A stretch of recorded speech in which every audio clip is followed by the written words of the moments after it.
पत्रकार मित्रांना विनंती करतो की आता दादा आपल्याशी वार्तालाप करतील, पण या विषयाशी संबंधितच आणि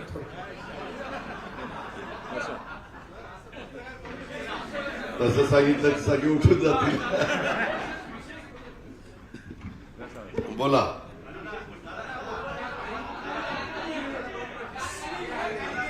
बोला ना. एक जण उभा तुम्ही रोज बातम्या किंवा काही आमच्यातले लोक सांगतात मला. मी परवा काहीतरी आमच्या कार्याध्यक्षांनी एक स्टेटमेंट केलेलं वाचलं, त्यांनी काहीतरी जाहीर केलंय असं.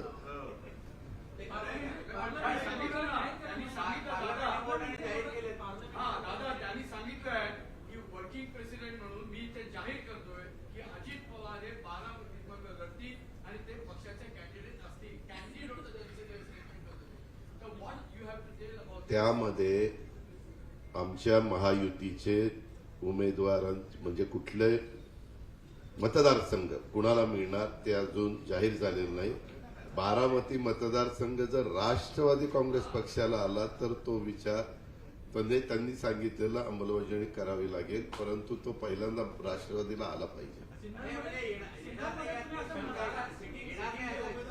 का अजून आमची चर्चा आम्ही तिघांनी एकनाथराव, देवेंद्रजी, मी, सुनीलजी, आमचे चंद्रशेखर बावनकुळेजी, आम्ही सगळेजण मिळून प्रेस कॉन्फरन्स घेऊ ना आणि 288 मतदारसंघ कुठं कुठं कुणाकुणाला दिलेले आहेत. मित्रपक्षांना, घटक पक्षामध्ये आमचे काही मित्रपक्ष पण आहेत, त्यांना पण कुठले दिले, अशा सगळ्या गोष्टी तुम्हाला सांगितल्या जातील.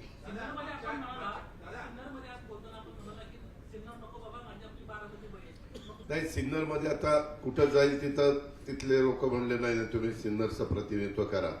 जसा बारामतीचा कायापालट केला तसा सिन्नरचा कायापालट तुम्ही आम्हाला करून द्या. आता प्रत्येक प्रेमापोटी कार्यकर्ते बोलत असतात, तिथल्या आमदारांनीच तशा प्रकारची मागणी केली म्हणून मी त्यांना सांगितलं. कारण मध्ये बारामतीमध्ये मी असताना काही कार्यकर्त्यांनी फार त्यांच्या भावना तीव्रपणे बोलून दाखवल्या आणि शेवटी मी आपल्याला पत्रकार मित्रांना सांगतो, आम्ही सगळेजण राजकारणामध्ये काम करत असताना लोकशाहीला महत्त्व देतो. शेवटी बहुमताचा आधार करावा लागतो. बऱ्याचदा बऱ्याच गोष्टी आपण काही जरी ठरवलं तर लोकांच्या समोर किंवा कार्यकर्त्यांच्या समोर आपल्याला ऐकावं लागतं, कारण आपल्याकरता कार्यकर्ते जीवाचं रान करत असतात, प्रयत्न करत असतात. त्याच्यामुळे त्यांच्याही म्हणण्याला मान सन्मान द्यावा लागतो.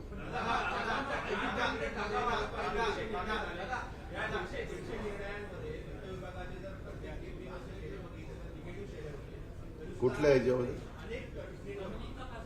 हे का मी आज अनेक वर्ष म्हणजे भुजबळ साहेब तर माझ्यापेक्षा त्यांनी जास्त काळ मंत्रिमंडळामध्ये काम केलं, त्याच्यानंतर मी केलेलं आहे. सुनीलजी होते, प्रफुल्लभाई सेंट्रलला होते. शेवटी काही असलं तरी त्या विभागाला काय वाटतं ते विभाग नमूद करतो. ओव्हररूल करण्याचा अधिकार पूर्णपणे कॅबिनेटचा. बऱ्याचदा विभाग हा तिथं बसून निर्णय घेत असतो आणि कॅबिनेट हे चांद्यापासून बांद्यापर्यंत सगळ्या घटकाचा विचार करून निर्णय घेत असतो. काही निर्णय गरिबांच्या करता, समाजातल्या उपेक्षित घटकाकरता, दुर्लक्षित राहणाऱ्या व्यक्तींच्या करता घ्यावे लागतात आणि ते आज नाही. आता ती निवडणूक जवळ आली म्हणून तुम्ही तसं म्हणता, त्यांनी त्यांचं काम केलेलं आहे आणि कॅबिनेटने कॅबिनेटचं काम केलेलं आहे.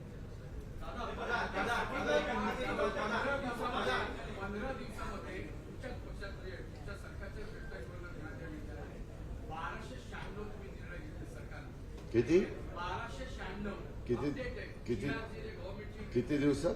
गेल्या 15 दिवसात जे GR करतात त्याची मी आकडे आणि गेल्या 3 कॅबिनेटमध्ये 156 डिसिजन घेतले. तुम्ही म्हणतात ते बरोबर आहे की फायनान्स डिपार्टमेंट त्याचं ओपिनियन देतं, कॅबिनेट ओव्हररूलची, पण एकूणच सततची चर्चा होते की आपलं फायनान्शियल फिस्कल डिफिसिट वाढत चाललं आहे. कर्जाची एकूण जे 8 कोटी 9 कोटी काय असेल ते वाढत चाललेलं आहे. ते 3%च्या लिमिट पाहिजे. ऍज फायनान्स मिनिस्टर तुम्ही अजूनही अशी शाश्वती देऊ शकता का की अजून जे सरकार किंवा आपलं जे महाराष्ट्र आहे which is well within limit आणि हे जे कुठलंही सरकार येईल त्याला हे आपण अत्यंत पद्धतशीरपणे टॅकल करू शकतो? होय, त्याचं कारण असं आहे की ह्या वर्षभरात या फायनान्शियल इयरमध्ये 2 महिने लोकसभेच्या आचारसंहिता आणि त्या सगळ्या गडबडी, 2 महिने विधानसभेच्या आचारसंहिता आणि त्या सगळ्या गडबडी त्याच्यामध्ये, कारण आचारसंहिता जरी 35 दिवसाची असली तरी ते संपल्यानंतर काही काळ ते पुढचे जातातच आणि ते 4 महिने ज्यावेळेस तुमचे वाचतात त्यावेळेस 12 महिन्याचा खर्च तुम्हाला 4 महिन्याची बचत होते.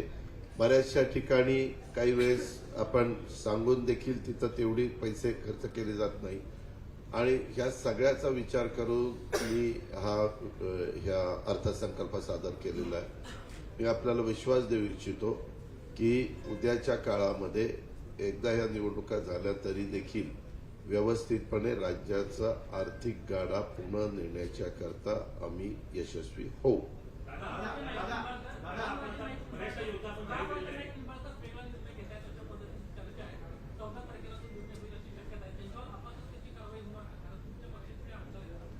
रामराजे नाईक निंबाळकरांशी मी स्वतः बोललोय, प्रफुल्लभाई बोलले, सुनील तटकरे साहेब बोलले. आम्ही सगळेजण चर्चा करतो. बातम्या अशा वेगवेगळ्या येत असतात, अनेकांच्या बद्दल येत असतात. आता त्यांनाही माहीत नसतं की बाबा ह्या बातम्या कशा आल्या. अशा वेगवेगळ्या बातम्या आपण पाहत असतो, परंतु अजूनपर्यंत त्यांनी काही तसा निर्णय घेतलेला नाही. दादा, आपण लाडकी बहीण सारख्या बऱ्याचशा योजना आपण जाहीर केल्या आहेत, पण यामुळे बऱ्याचशा डिपार्टमेंटचा परिणाम झालेला आहे आणि काही लोकांना त्याचं अनुदान मिळत नाही किंवा पेमेंट मिळत नाही. लोकांचं उपोषण सुरू झाले. अशा प्रकारामध्ये काही संघटनांचं उपोषण सुरू आहे. याबद्दल कुणाचं? बऱ्याचशा एक मिनिट पत्रकार मित्रांनो, मी तुम्हाला दाव्याने सांगतो कधीही 40,000 कोटी रुपये कॉन्ट्रॅक्टरचं देणं राहू शकत नाही. उगीच एखादा आकडा घ्यायचा आणि वाजवायचं 40,000 कोटी 40,000 कोटी. दरवर्षी बजेटमध्ये आपण तरतूद करतो, साधारण तरतूद केलेली आहे, त्याच्यात 1.5 आपण कामं काढतो. मग ते डीपीसी असेल किंवा तो कुठलाही विभाग त्या ठिकाणी असेल, ही पद्धत त्याच्यामध्ये असते. काही संदर्भामध्ये मी मधी पीडब्ल्यूडीला 4,000 कोटी रुपये सोडलेले होते, नंतर 4,000 कोटी रुपये सोडलेत. त्याच्यामध्ये पूर्णपणे माहिती घेऊन शेवटी प्रत्येकाला पैसे तर द्यावे लागतातच, त्याच्यामध्ये दुमत असायचं काही कारण नाही. जर तुम्ही काम करून घेतलं तर पैसे गेलेच पाहिजे. परंतु निवडणुका आल्या, तुम्ही आजचीच नाही, या ज्या वेळेस निवडणुका आल्या त्या वेळेस विरोधी पक्ष जो होता त्यांनी बाबा हे सत्ताधारी पक्षांनी खूप मोठ्या प्रमाणावर कर्ज काढून ठेवलंय, खूप मोठ्या प्रमाणावर कर्ज काढून ठेवलंय. तुम्ही कुणीही राज्यकर्ते असला तरी तुम्हाला 3% लिमिट ओलांडताच येत नाही, ही वस्तुस्थिती आहे. तुम्हाला माहिती असेल, मी एक उदाहरण देतो. मधल्या काळामध्ये केरळ सारख्या राज्यांनी अशाच पद्धतीनं त्यांना 3% पुढे जाऊन दिलं नाही. ते सुप्रीम कोर्टात गेले. सुप्रीम कोर्टाला सेंट्रलनी सांगितलं की बाबा हे लिमिट काही केरळ काहीतरी वेगळं राज्य आहे म्हणून नाही, सगळ्यांना सारखाच न्याय असतो. यांनी आर्थिक शिस्त पाळली नाही, त्याच्यामुळे ते 3% पुढे त्यांना जावं लागतं. त्यांचे पगार थांबलेले होते. मग सुप्रीम कोर्टाने सांगितलं ठीक आहे, पगारापुरते त्यांना 10,000 कोटी रुपये उचलायला परवानगी द्या आणि त्यांनाही झापलं. त्यांनाही सांगितलं की आता ह्याच्यात तुमचं पुन्हा अर्थचक्र जागेवर आणा.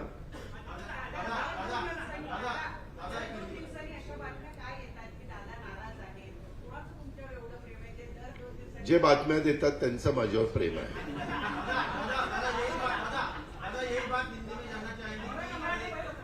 अरे ताबऱ्या, आता मराठी भाषेला अभिजात भाषेचा दर्जा दिला, काय हिंदी चाललं, पहिला मराठी.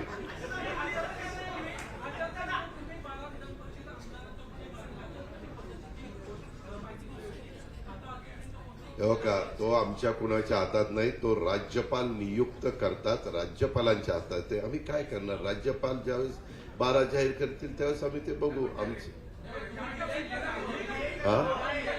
ते देऊन खूप वर्ष झाली, अजून तिथं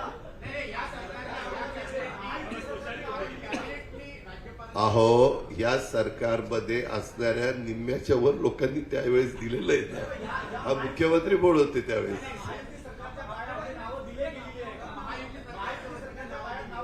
हो का, तुम्ही फार त्याच्याबद्दल प्रश्न विचारू नका. त्याच्यात एकही पत्रकाराचं नाव नाही. कशाला एवढे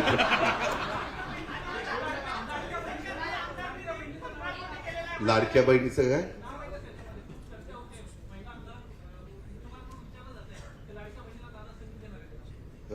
सगळ्यांना शेवटी काय, तुम्हाला पुढे जायचं म्हणलं तर वेगवेगळ्या क्षेत्रातल्या मान्यवरांना संधी त्या ठिकाणी द्यावी लागते आणि त्याचा विचार ज्यावेळेस तो निर्णय घ्यायचा त्यावेळेस जरूर वरिष्ठ घेतील.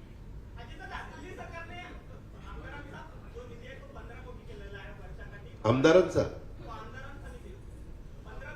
प्रत्येक वर्षी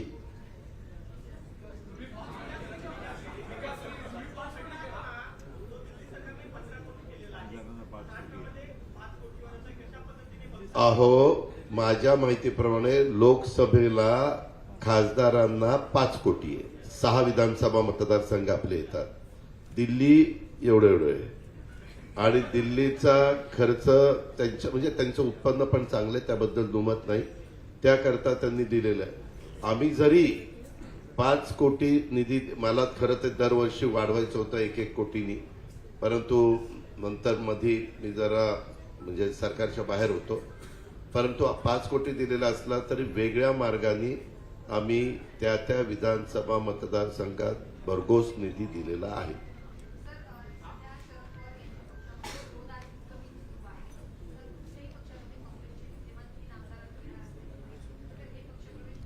आम्ही टप्प्याटप्प्याने करणार आहोत. आम्हाला आमचे जे आमदार आहेत, आमच्या आमदारांमध्ये आमच्या असणाऱ्या जागांमध्ये जवळपास 40-42 लोक सिटिंगच आहेत. समोरच्या बाजूला तेवढ्या जागा रिक्त आहेत, त्याच्यावर तेवढी त्यांना जास्त संधी आहे. आम्हाला संधी 12, 15, 20, 25 अशा पद्धतीची आहे. तर आमची चर्चा चालू आहे. ज्यावेळेस एकदा आम्हाला कळेल की ही जागा बीजेपी, ही जागा एनसीपी, ही जागा शिवसेना, त्यावेळेस ह्या गोष्टी आपल्याला पाहायला मिळतील. परंतु त्याच्या आधी त्या बाकीचे त्यांचे तुम्ही स्टेटमेंट बघायला पाहिजे की त्यांनी आयाराम गायारामच्या बाबतीमध्ये काय स्टेटमेंट केलेली होती. तेच आता आयाराम गायाराममध्ये सामील झालेले. निवडणुका जवळ आल्या तर अशा प्रकारच्या घटना घडतात. तुम्हाला आठवत असेल 2014 साली देवेंद्रजींनी पण अनेक लोक काँग्रेस आणि राष्ट्रवादी काँग्रेसची ह्याच एवढ्याच परिसरामध्ये प्रवेशाचा दणका चाललेला होता. त्याच्यामुळं शेवटी जनता जनार्दन महत्वाचं असतात, का नेते पण महत्वाचे असतात. परंतु आम्ही त्यांच्याकडं तिथून सुरुवात करायच्या ऐवजी आम्ही सिने अभिनेता सयाजीराव शिंदेच्यापासून सुरुवात केली. दादा, महाराष्ट्र के भीतर अभी आचार संहिता कभी भी लग सकती है, लेकिन अब तक सीटों के बंटवारे को लेकर क्या पेच फंसा हुआ है? क्या कुछ नहीं फंसा हुआ, सब ठीक ठाक चल रहा है. सब ठीक ठाक चल रहा है. हाँ काय आमच्या तिघांच्या मनात येईल त्यावेळेस होईल.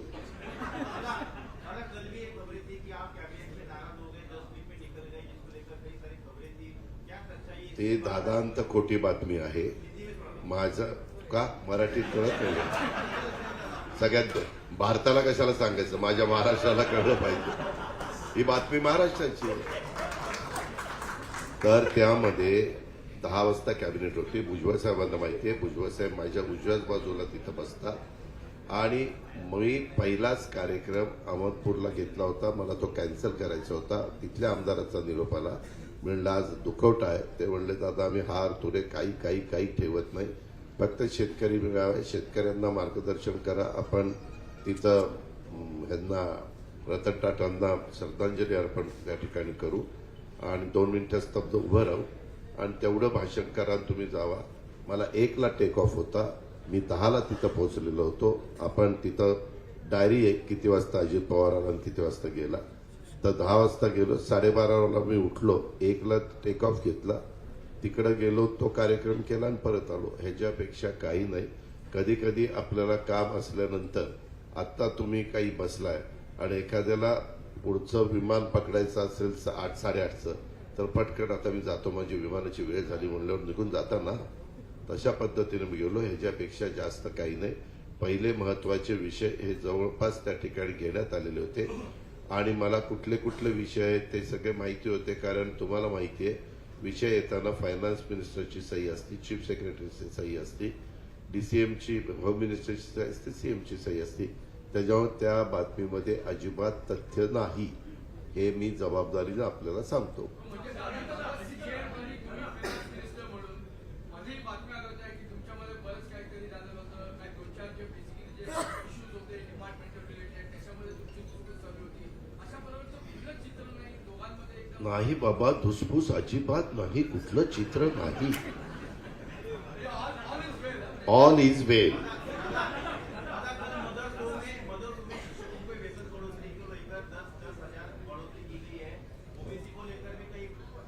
क्या क्या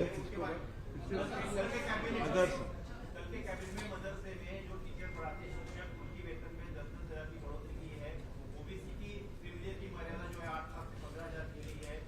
पंद्रह लाख नहीं, वो निर्णय हुआ ना, आपने पढ़ा ना आज निर्णय 1, 2, 3, 4, 5 सब पढ़ा है.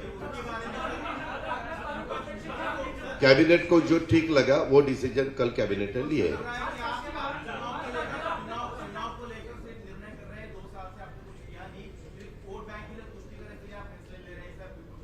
नहीं नहीं, वैसा वो आरोप में बिल्कुल तथ्य नहीं है.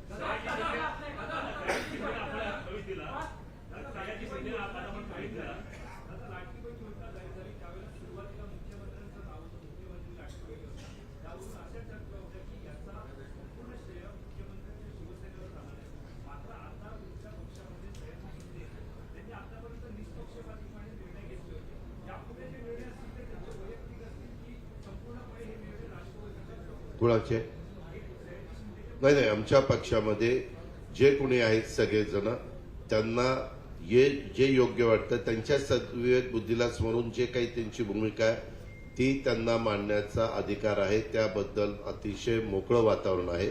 मात्र पक्षाच्या संदर्भामधली जी भूमिका ॲज अ प्रवक्ता म्हणून मांडली जाईल किंवा पक्षाकडनं मांडली जाईल त्यावेळेस त्या भूमिकेशी आम्ही सगळेजण सहमत राहू.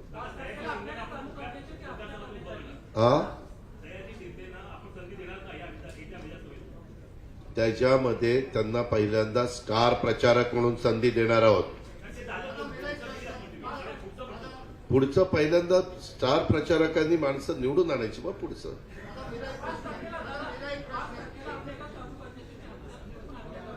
होय.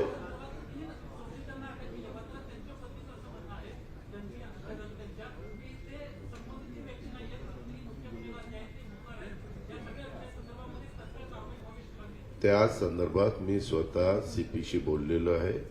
मी देवेंद्र भारतीशी पण बोललेलो आहे. भुजबळ साहेब तिथे गेले होते. मी आज सकाळी तिकडं निघालेलो होतो, परंतु अचानक मला तिकडनं निरोप आला. मी आज रात्री उशिरा का होईना तिथं जाणार आहे किंवा उद्या आली म्हणून जास्त करून रात्री उशिरा जाणार आहे. भुजबळ साहेबांनी त्याच्या संदर्भातली सगळी माहिती घेतली. मी पण सगळी माहिती त्या ठिकाणी घेतलेली आहे. झालेली घटना अतिशय दुर्दैवी आहे, परंतु त्याच्या संदर्भात वेगवेगळे गोष्टी पुढे येत आहेत. एक्झॅक्ट काय आहे ते आल्याशिवाय मी त्याच्याबद्दल बोलणार नाही, पण झालेली घटना अतिशय दुःखद आहे. मैं त्याला भावपूर्ण श्रद्धांजली अर्पण. लोकसभा चुनाव के बाद जो एनालिसिस हुआ उसमें कई जगहों पर ऐसा पाया गया था कि जो ट्रांसफर ऑफ वोट्स होता है परस्पर पार्टियों के बीच वो सही तरीके से नहीं हुआ था, जिसका असर जो है सभी पार्टियों के प्रदर्शन पर हुआ. शिकायतें इस किस्म की आई कि बीजेपी के वोट एनसीपी को नहीं गए, बीजेपी को शिवसेना के भी वोट नहीं मिले. तो इस बार आगामी विधानसभा चुनाव में ट्रांसफर ऑफ वोट का जो मसला है इसको कैसे सुलझाएंगे? हम तीनों पार्टियों ने जब हम तीनों पार्टियां एक हुई और महायुति निर्माण की तब ये पहला चुनाव था.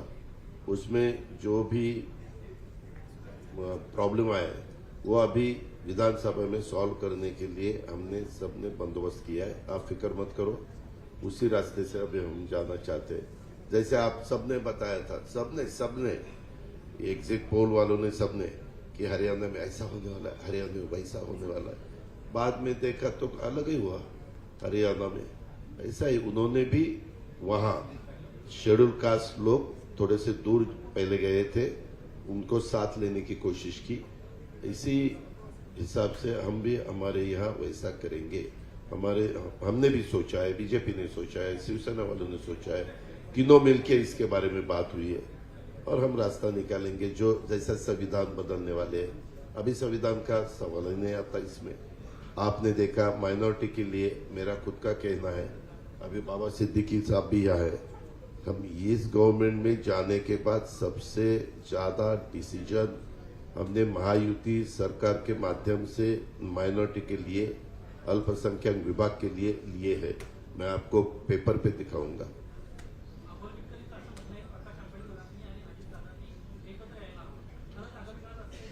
त्यांचं ते म्हणणं आहे, आम्ही सगळे मिळून ठरवू ना काय करायचं ते। त्या संदर्भात कुणाकुणाची वेगवेगळी मतं असतात, ते बोलून दाखवतात, परंतु पक्ष हा सगळे मिळून आम्ही सामुदायिक पद्धतीने त्याबद्दलचा निर्णय घेतो। ओके, धन्यवाद। स्नेह बोलण्याचा आस्वाद सर्वांनी घ्यावा।